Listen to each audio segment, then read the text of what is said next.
Hey everyone.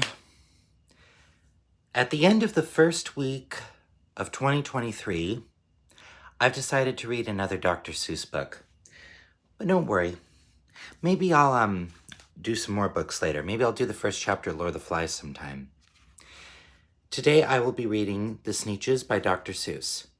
Now the star-belly Sneeches had bellies with stars. The plain-belly Sneeches had none upon theirs. Those stars weren't big. They were really so small, you might think such a thing wouldn't matter at all. But because they had stars, all the star-belly Sneeches would brag, "We're the best kind of Sneech on the beaches."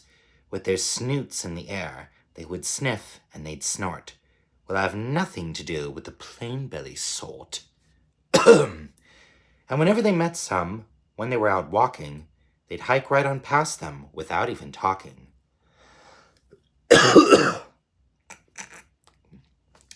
When the star-belly children went out to play ball, could a plain belly get in the game? Not at all.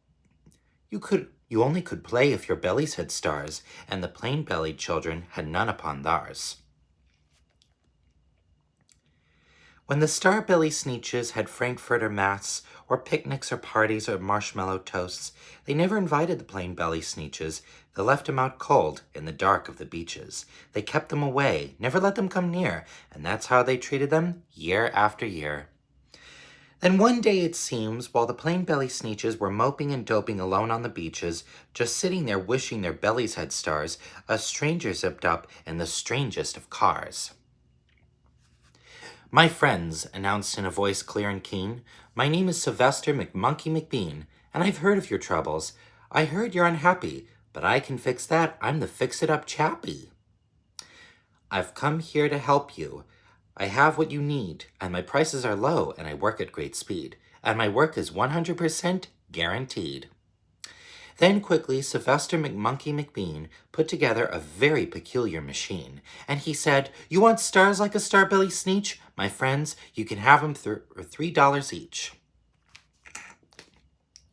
Just pay me your money and hop right aboard." So they clambered inside, then the big machine roared, and it clonked and it bonked and it jerked and it burked, and it bopped them about, but the thing really worked.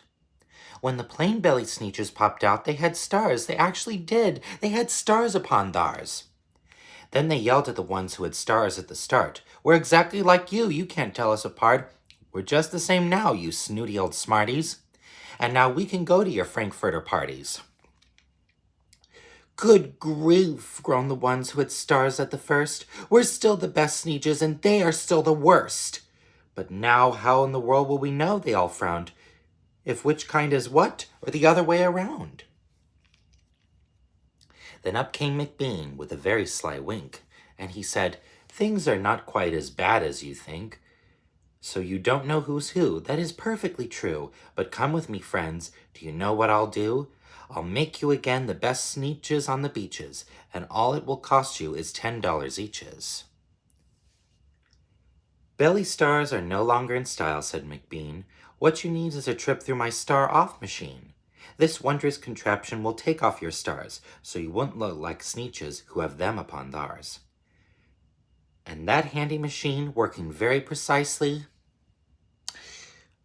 removed all the stars from their tummies quite nicely. Then with snoots in the air they paraded about, and they opened their beaks and they let out a shout, "We know who is who, now there isn't a doubt. The best kind of Sneeches are Sneeches without." Then, of course, those with stars all got frightfully mad. To be wearing a star now was frightfully bad. Then, of course, old Sylvester McMonkey McBean invited them into his star-off machine. Then, of course, from then on, as you probably guess, things really got into a horrible mess. All the rest of that day on those wild screaming beaches, the fix-it-up chappie kept fixing up Sneeches.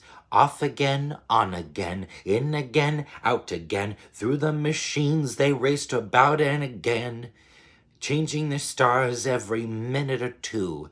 They kept paying money. They kept running through, until neither the plain nor the star-bellies knew whether this one was that one, or that one was this one, or which one was what one, or what one was who. Then, when every last cent of their money was spent, the fix-it-up chappie packed up, and he went. And he laughed as he drove in his car up the beach. They'll never learn. No, you can't teach a Sneetch. But McBean was quite wrong, I am happy to say, that the Sneetches got really quite smart on that day. The day they decide that Sneetches are Sneetches, and no kind of Sneetch is the best on the beaches. That day all the Sneetches forgot about stars, and whether they had one or not upon theirs.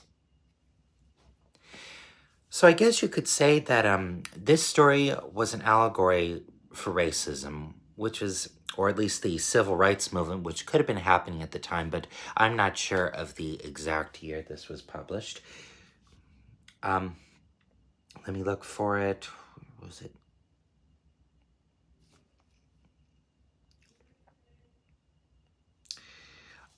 It was published in